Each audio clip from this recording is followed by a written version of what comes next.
Good morning. Welcome to the Kehillat Shari Torah Daily Halacha Review and Sefirah to Omer count for Wednesday, April 28th. Today is day 31 of the Omer. Hayom Echad Ushloishim Yom Shehem Arba'a Shavuos Ushloisha Yamim LaOmer. We're speaking about the 48 ways to acquire Torah. Day 31, point number 31 in the Mishnah in Pirkei Avos is Ohev Es HaTzedakos. Love tzedakah.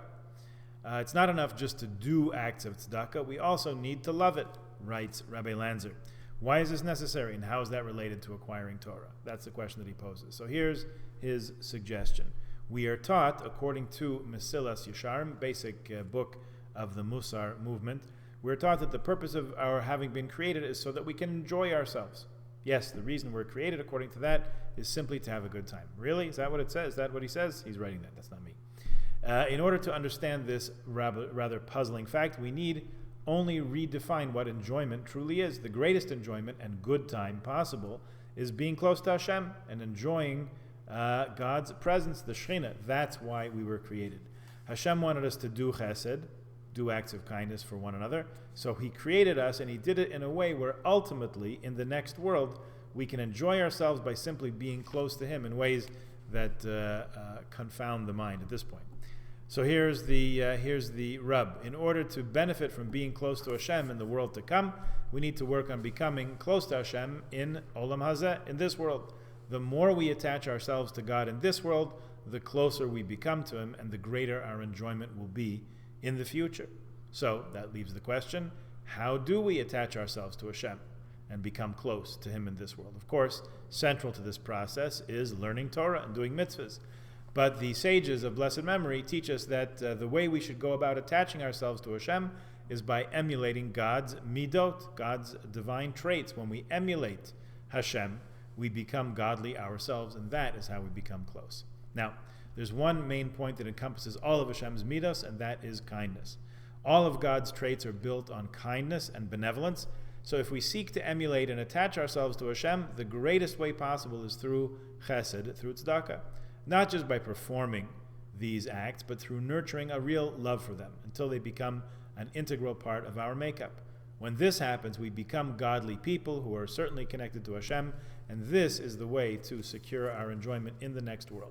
It seems from these sources that a selfish person who doesn't care about others, but does perform tzedakah and chesed, is not connected to Hashem, even if they learn a lot of Torah. Even though we generally say that Torah learning is the highest form of attachment to Hashem, it appears that this is true only in a person who emulates Hashem by following God's traits and caring about other people.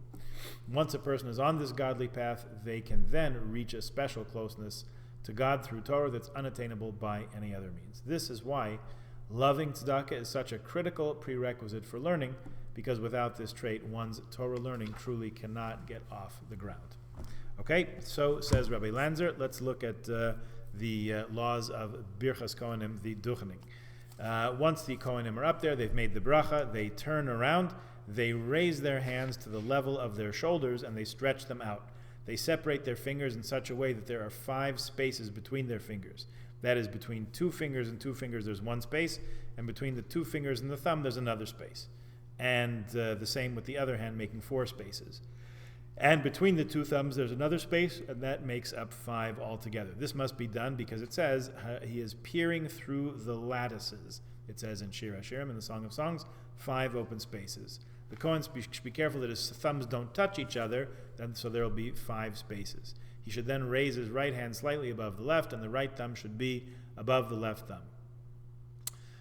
Excuse me. They should spread out their hands in such a way that the palms of their hands are turned toward the ground, and the backs of their hands towards Shamayim. When the Kohanim bless the people, they should not look around, nor should they cause their mind to stray, but their eyes should be directed downwards, just like in prayer. The people should concentrate on the bracha and face the Kohanim, but they should not look at them. Says it's forbidden to look at them, because you'll distract yourself from the bracha. Seeing or looking was only forbidden, in the Beis HaMikdash, where the Shekhinah rested on their hands when they were duchening. Now the custom is not to look in remembrance of the Beis HaMikdash. So we're not supposed to look, nor should the Kohanim look at their hands. It's the custom to lower the talus over their faces extending the hands outside the talis. The worshippers also lower their talesim over their faces in order not to look to gaze directly at the Kohanim. People standing behind the Kohanim are not included in the bracha unless they were compelled to be there, but those standing on the sides facing the Kohanim are included in the bracha. In a shul where the Aron projects from the wall, the men standing near the eastern wall, that's this wall on this side, on the sides behind the Kohanim should leave their places and stand in a place where they will be at least where they will be at least on the sides facing the Kohanim. If this is not possible, they're considered as being compelled to do so, and they are indeed included in the bracha. Tomorrow we shall continue with the words of the blessing. Please join us then, and have a good day.